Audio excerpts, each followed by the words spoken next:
Hello বন্ধুরা, রান্নাঘর থেকে আবার একটা রেসিপি নিয়ে চলে এলাম। রাস্তার ধারে ঠেলা গাড়িতে যে ডালের বড়া বিক্রি হয়, সেই ডালের বড়াই আজকে আমি বানাবো বাড়িতে। তা এইখানে আমি ছোলার ডাল সকালে ভিজিয়ে রেখেছিলাম, আমি সন্ধ্যেবেলায় বানাচ্ছি। আর যদি আপনারা সকালে বানান তাহলে সন্ধ্যেবেলায় রাত্রিবেলা ভিজলেই হবে, মোটামুটি 10-12 ঘন্টা ভিজলেই হবে। তা দেখুন এভাবে ডালগুলো ফুলে উঠেছি, তা খুব ভালো করে ডালগুলো ধুয়ে নিয়েছি। এবার মিক্সিতে এই ডালগুলো আমি নিয়ে নেব। আর ডালের সঙ্গে নিয়েছি আদা কুচি আর 4টে কাঁচা লঙ্কা, এগুলো সব নিয়ে নেব। তো সন্ধ্যেবেলায় খেতে খুবই ভালো লাগে। আর এখন একটু মাঝে মাঝে বৃষ্টি হচ্ছে, বৃষ্টি ছাড়ছে, তা এখন তো আর বাইরে গিয়ে খেতে ইচ্ছা করলে তো বাইরে গিয়ে আবার আনতে হবে, খেতে হবে। তার থেকে ঘরে এভাবে বানিয়ে নিলে তা ঠিক দোকানের মতোই খেতে লাগবে, বাইরের মতনই খেতে লাগবে। তো সমস্ত ডালটা আমি নিয়ে নিয়েছি। এবার এখানে একটু পাতিলেবুর রস নিয়ে নেব। ডালটা খুব মিহি করে পেস্ট করব না, একটু দানা দানা থাকবে, সেভাবে আমি ডালটা পেস্ট করে নেব। ডালটা এইভাবে দেখুন পেস্ট করে নিয়েছি, খুব মিহি হবে না, একটু দানা দানা হবে। এবার এর মধ্যে কিছু মশলা দিয়ে দেব, সামান্য একটু হলুদ গুঁড়ো দেব, সামান্য একটু লঙ্কা গুঁড়ো দেব, আর একটু অল্প দেবো, মানে 1 চামচ মতো দেবো। একটু ঝাল ঝালে ডালের বড়া খেতে ভালো লাগে। আর একটু কাশ্মীরি লঙ্কার গুঁড়ো দেবো কালারের জন্য। আর এখানে আমচুর পাউডার দিতে পারেন, আমি এখানে ভাজা মশলা দেবো, ভাজা মশলা দিলাম। আর এখানে লবণ দেব, সামান্য একটু এমনি লবণ দেব, আর দেবো বিট লবণ,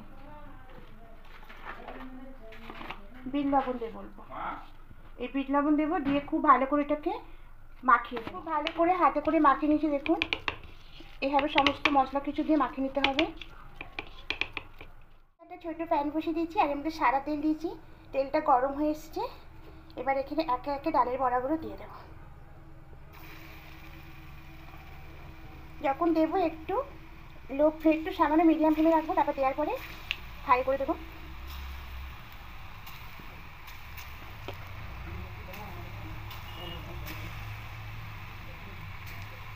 তেলটা খুব গরম করে দিতে হবে।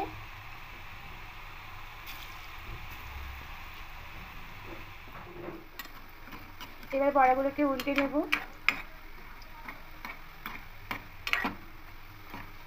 এবার হাই ফ্লেমে করে দেব, হাই ফ্লেমে করে এভাবে উল্টে পাল্টে লাল লাল করে বড়াগুলোকে ভেজে নেব।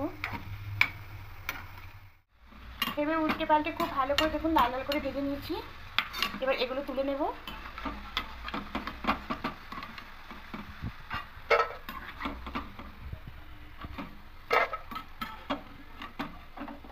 এবার বাকিগুলোকে এভাবে ভেজে নেব।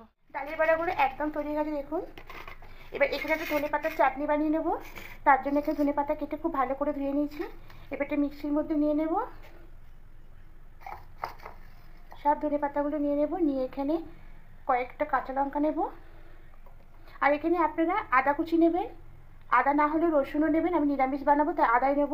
আমি আদাটা আগে থেকে পেস্ট করেছি, তাই এখানে কাঁচা লঙ্কা ধনেপাতাটাকে আমি পেস্ট করে নেব।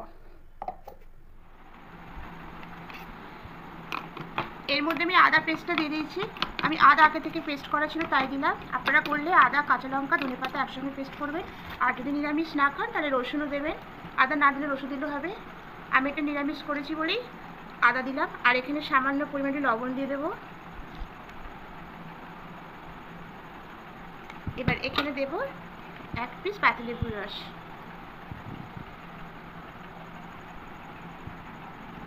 দিয়ে খুব ভালো করে মিশিয়ে নেব। ধনেপাতা চাটনিটা একদম রেডি হয়ে গেছে। তাই এখানে ডালের বড়া, তার সঙ্গে আমি ধনেপাতা চাটনি করলাম।